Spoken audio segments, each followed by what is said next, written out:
वज़ीर ख़ारजा शाह महमूद कुरैशी की जानिब से ट्वीट सामने आया है। अपने ट्वीट में उनका कहना है कि पाकिस्तान तहरीक इंसाफ ने वादे के मुताबिक जनूबी पंजाब के सूबे की संग बुनियाद रख दी है। इंशाअल्लाह इस सूबे की तख्लीक जनूबी पंजाब में इंसाफ के उसूल को तेज़ बनाएगी और इससे जनूबी पंजाब के अवाम को बाइख्तियार बनाने में मदद मिलेगी।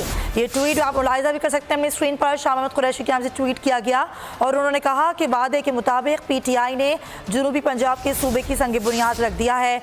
इंशाअल्लाह इस सूबे की तख्लीक जनूबी पंजाब में इंसाफ के उसूल को तेज़ बनाएगी और इससे जनूबी पंजाब के अवाम को बाइख्तियार बनाने में मदद मिलेगी।